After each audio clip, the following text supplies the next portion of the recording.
It is the problem of the 21st century, one that many countries around the world are trying to solve. In the previous year, 92 million have been stated as people who have fled their homes. Out of those, 20.8 were recorded as refugees. And another staggering figure is 50.8 million internally displaced people.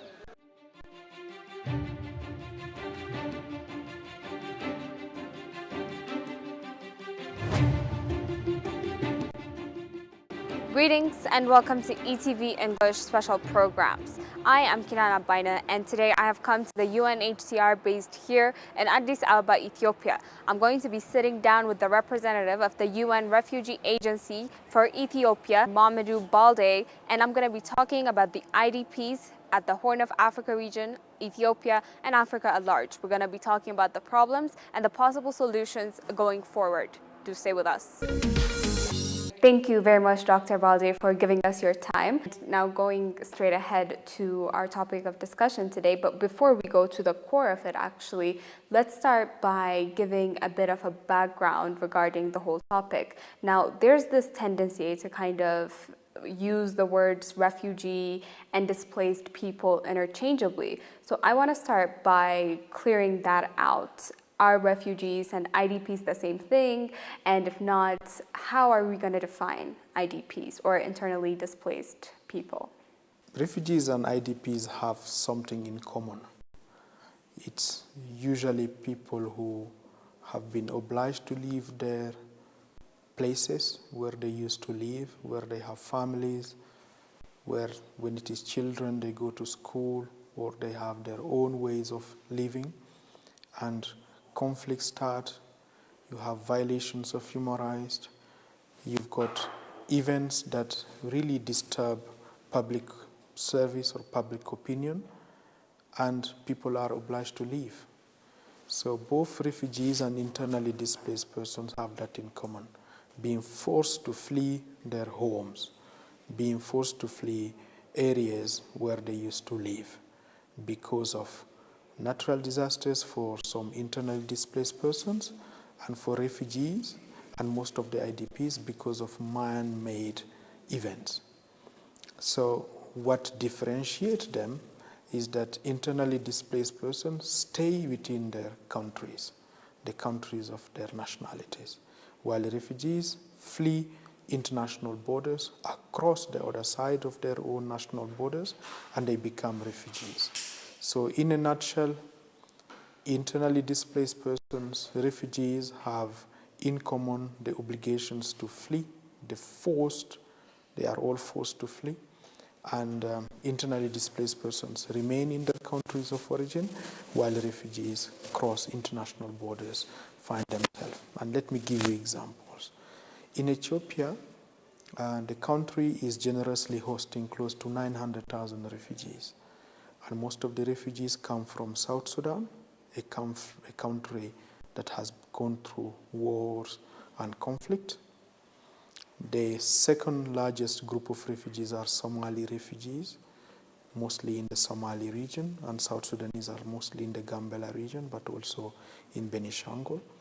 And then we've got also Eritrean refugees who find themselves in Afar, they find themselves in Amhara, they find themselves in Addis Ababa, and we still have few who are remaining within Tigray.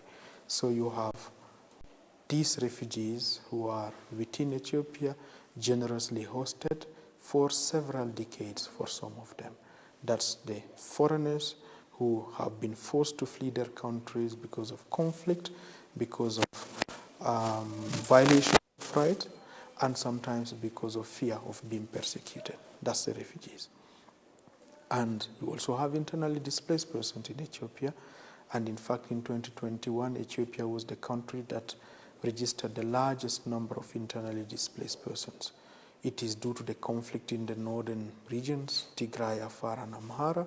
It's also due to some of the conflict in Benishangul, in Oromia, but also in Gambela, or until recently in the Somali region. So these are Ethiopians displaced, forced to flee within their own countries. And you also have internally displaced persons because of the drought and because of other natural hazards like flooding within Gambela.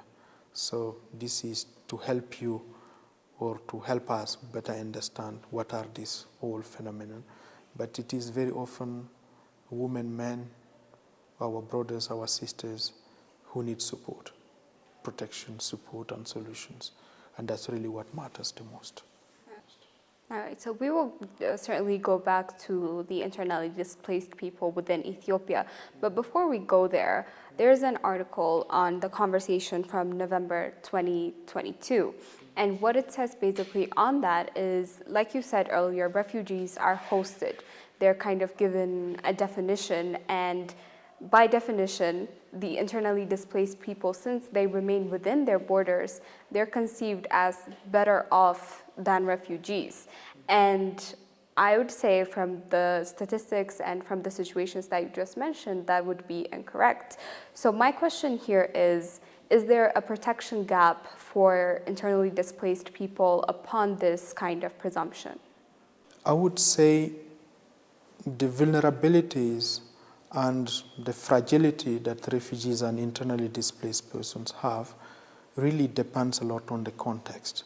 But very often refugees, because they are not in their own countries, need greater level of protection because they cannot fall back into the social protection systems. They have crossed the border, they are foreigners, even if they have lived for a long period of time. As for internally displaced persons and for refugees, you have a very long-standing international legal instrument dating from 1950s. It's the 1951 Convention, it's the 1967 Protocol, it's the 1969 OAU Convention here, made and discussed here and prepared in Addis Ababa by UNHCR and the OAU and member states.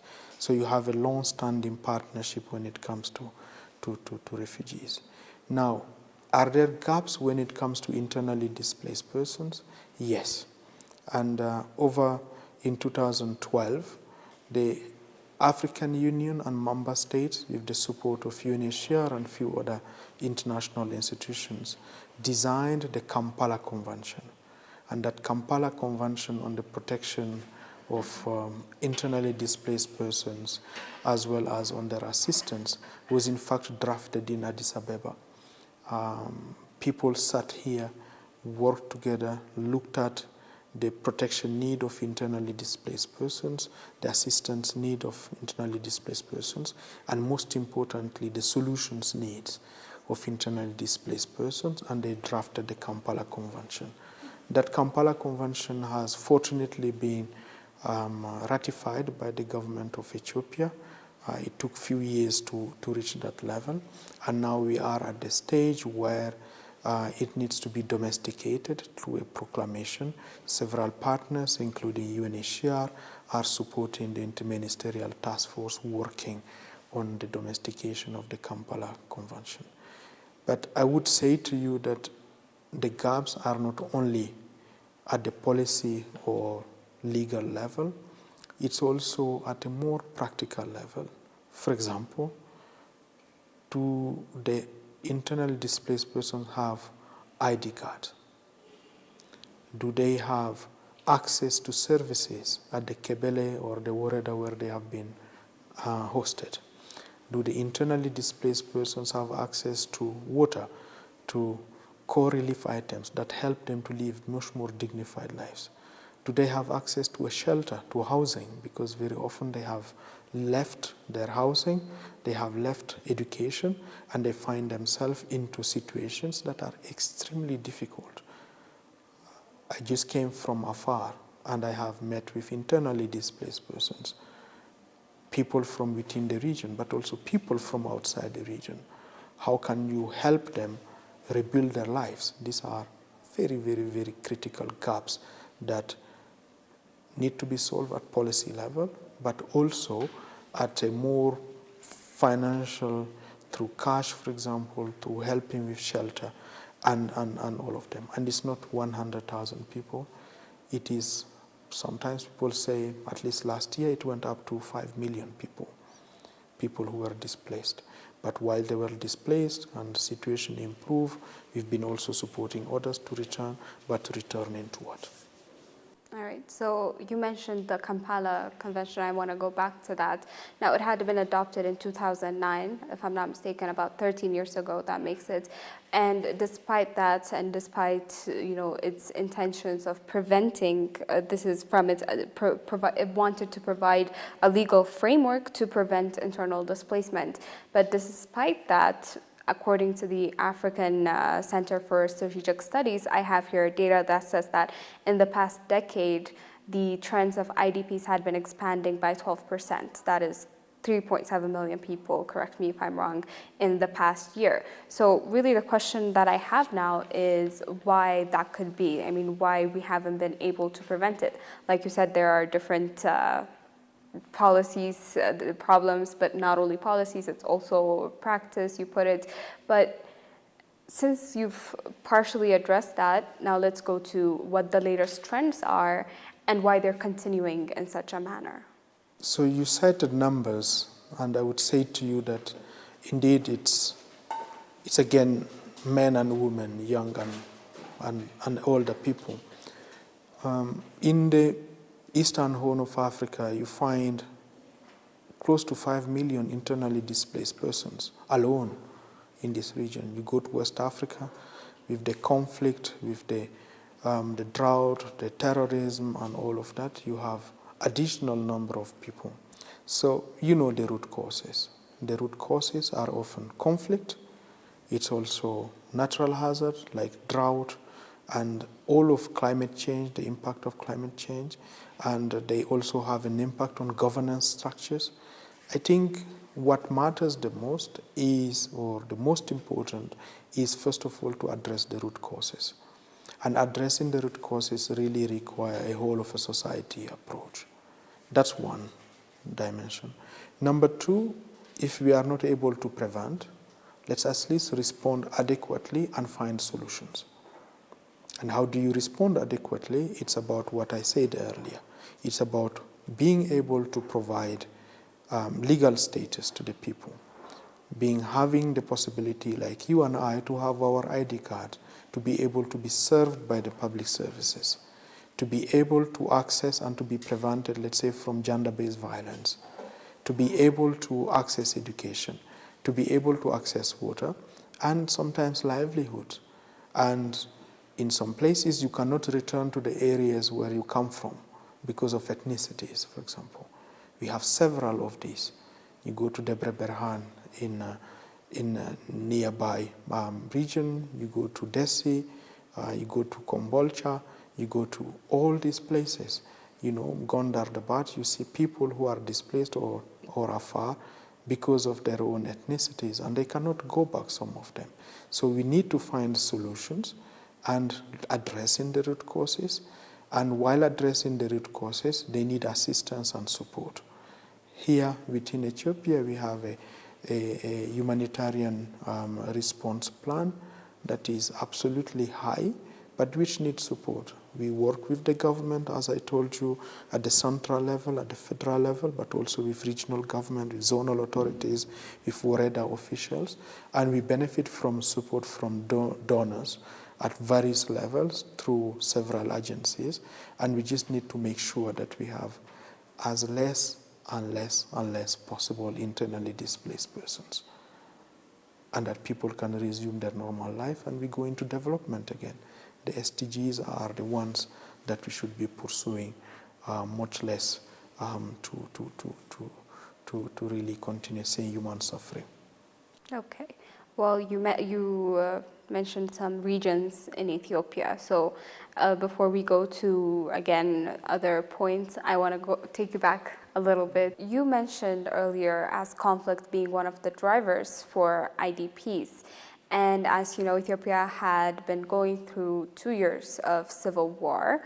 And how has this conflict, I want to ask you here, how has that period affected the trends of IDPs? Now, I have information here that says that in Ethiopia, due to the conflict, some 1.7 million Ethiopians were displaced in the past year, which contributed to a total of 4.7 million Ethiopians who were forcibly displaced. So let's hear a little bit on that first. The conflict has produced a lot of suffering, and I have seen it. I've been here for the past 14 months.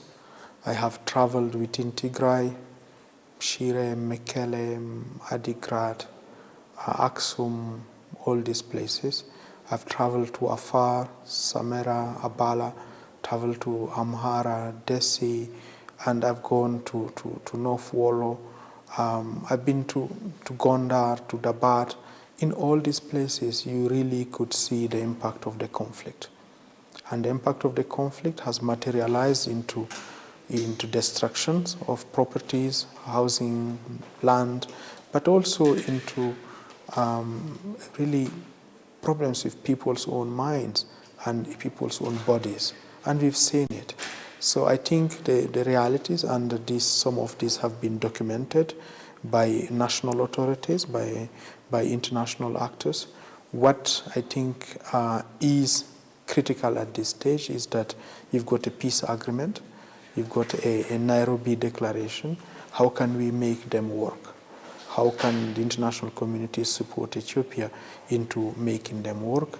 I believe that as the United Nations, our Secretary General, the United Nations, our High Commissioner, the entire UN family here and NGOs and partners are supporting the people into that next phase of really finding solutions to some of the suffering that has taken place. But remember, it's not only these three regions. You also have got a lot of other unreported situations, like in Benishangul, like in part of Oromia, where you also have got a lot of displacement due to conflict, local conflict, sometimes conflict at zonal levels, but also, as I was saying to you, in other part of the country. I believe that with the peace process underway, with the national dialogue underway, we certainly pray, hope that we will be reducing the human suffering. Earlier, you mentioned things of what we ought to do in the face of this problem or this crisis. So now let's bring it to the ground on what the UNHCR is doing regarding the problem of IDPs in Ethiopia. And like you said, it's not only in the northern region. There are various areas in which IDPs exist, in which they're found in more or less deplorable situations. So how's the UNHCR rehabilitating them, or what else is the UNHCR doing? UNHCR, for the protection and solutions of internally displaced persons, works very closely with the government at the regional level, at federal level, but also with other UN agencies, WFP, UNICEF, IOM, and several other entities, as well as national and international NGOs. And for UNHCR in particular, we focus on protection and solutions.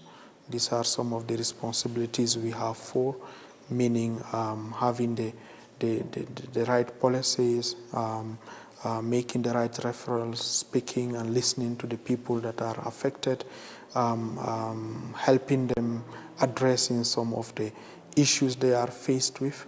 So these are some of the responsibilities we have there. The other one is around camp coordination, camp management, as well as non-food items, where we support, including with shelter, where we support people who have been displaced, and at the same time those people who have been able to really to go back as part of the solutions. For example, since the beginning of the year, we've been able to support over 40,000 people to return to their areas of origin with transportation, cash, as well as material support so that people can rebuild a bit their lives. So this is what we do, but it's not a single agency work. It's a work that is done in partnership with the government, as I said, at the federal, as well as at the regional, zonal, and Warada levels. Okay, so I would assume that the conflict that was going on, the instability in the northern parts of the country, I would think it was very difficult for the UNHCR to properly carry out its support. And now we have this peace agreement, like you said. So how has the peace agreement helped sort of put it back to where it was, or put it in a proper line? So we've been faced with a lot of challenges: fuel, food, the conflict itself, inability to access people we needed to support. Yes, with the peace agreement, with the very strong provisions relating to humanitarian assistance and access, we've started. But mind you, during all this time, we've got people working. Of course, the work was not as optimized as now. We could not necessarily have cash that we needed to operate. Now the fuel that was needed to operate, to support, I think now we have got greater possibilities, and we are using them. We're working with the EDRMC, at federal level, the DRMOs at the regional level, to making sure that we really support as many people as we can. And also to say that some of these needs are quite money. And to help people return, I told you over 40,000 people help to return. When they return, for example, are they going to access education? So this is where some of our other UN agencies come in and support. Are you able to access shelter? That's where UNHCR comes in with the support, general support we also receive from donors, and then we respond to that. Okay, so we've talked about solutions and what the UNHCR is doing now, but let's talk now about sustainable solutions, about changing the status of refugees or actually internally displaced people. How do we fix it in a sustainable way? What is a sustainable solution to this problem? And who are the stakeholders that have to be involved in the permanent solution to this? Yes, you've got durable solutions that are often a return to the areas where the displaced persons come from, or relocation to other areas. And sometimes you can have possibilities for resettlement to other part of the country. And when people go back to these areas, or they are able to sometimes to be helped where they are, you certainly need longer term plans. I'm glad that the government is already has some plans, and some regions also have their plans and are acting on those plans. It's about sustainability, and sustainability requires the involvement of development actors, and we've got few of them here, multilateral, like the World Bank, bilaterals, several of them that are already starting to contribute to this. But I would also say to you that things take time to be able to respond in a sustainable way. I believe that this is the next steps to be undertaken, to be pursued. In the meantime, you've got very critical needs as we speak. In places like Southern Wollo, Northern Wollo, we are supporting people to return as we speak, with transportation and some cash in Afar. But when you support them, first of all, you need financial support for that. But when you support them, they need, when they arrive in the places where they live in, additional areas, for example, rebuilding their own shelters, their own housing. These are areas which need immediate support, while some of these longer and much more sustainable solutions are found. So the stakeholders are development actors, but in the meantime, you very often need a type of a transition between those durable solutions and when some of these solutions come in. Okay, we have that on the stakeholders, but let me take you back to what you said. And so a solution to the problem, durable solution, is either a return of the displaced people or resettlement. And now one of the two might not work for a certain group of the IDPs. So it leaves you with a question of, can all IDPs be accommodated to, into a choose a situation that they would choose to be in? Is there a way to make sure that all of them kind of end up in an ideal situation? These are the efforts we undertake. And these efforts, you need very important stakeholders. You need the agency of the individuals themselves. What do they want? And we do have consultations with the people concerned. We want to make sure that the solutions that is found is the solutions they are willing to go for, and they are asked their own views about it. So that's really one thing we work on. So the individuals, their agencies, their wish, that's one dimension. The second dimension is the partnership with the government. Is it possible to help return to the areas of origin? Do they have information about the area of origin? Will they be feeling safe in the areas of origin? That's another dimension.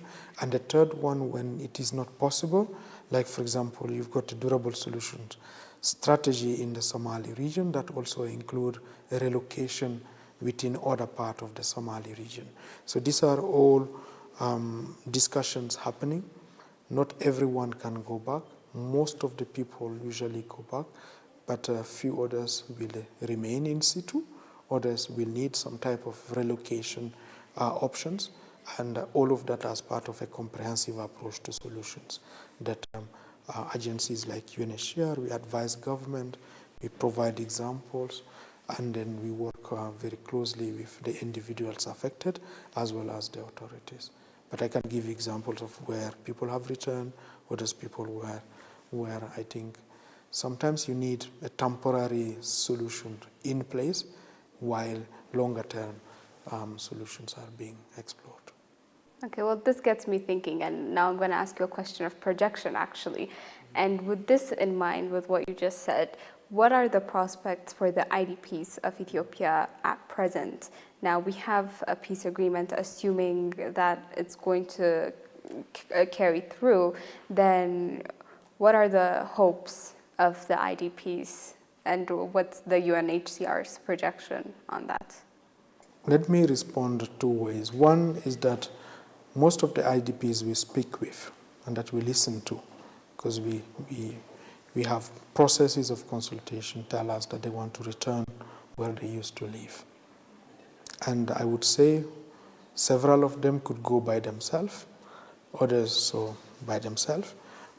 were very vulnerable or are vulnerable, they need support, and we provide them as much support as we can, with a possibility of complementing that transportation cost with a bit of a cash, with a bit of a support in the area of origin on, let's say, shelters, etc., but also sometimes with psychosocial support, etc. That's something that is happening, and sometimes also with abilities to issue them with Kebele IDs when they return. And we also partner with universities in several of these areas. So that's the first dimension. So it's the will and the wish of the concerned individuals. But as for UNHCR, we are of course hopeful. We have seen conflict, we've seen the suffering. Whenever we see opportunities for solutions, we want to see it as a way of supporting the people of Ethiopia to really regain normalcy in several of these areas, and that the development and whatever we can do to contribute to that, we do it with pleasure and with hope. All right, thank you very much. Let me give you one more chance if you have any message you'd like to convey regarding this issue or any other thing concerning the IDP problem here within Ethiopia. The Ethiopian displaced, again, are like you and I. It's we who had the dreams, who are living in our houses, who had the dreams, or who were taking care of our families, or our families were taking care of us. I think what they want is to live in normalcy, to be able to go to a church, to education, to learn something. That's what they need to do, and I think all of us, whether you are a journalist or a civil servant, UN civil servant like me, we have to contribute to helping those sisters and brothers that we have and who need our support. That's the message I want to pass, and I believe that the more we have opportunities like this, we should seize them as quickly as possible because, again, people have been suffering quite a lot. All right. Thank you very much once again for your insights and for your time today. Thank you very much. Thank you. My pleasure. And on that note, today's special program comes to an end. I came to the United Nations High Commissioner for Refugees here in Addis Ababa, Ethiopia, to discuss regarding the IDP problem here in Africa, the Horn of Africa, and Ethiopia in specific, and possible solutions to sustainably fix this problem going forward. Thank you once again for having joined us. I was Kirana Baina.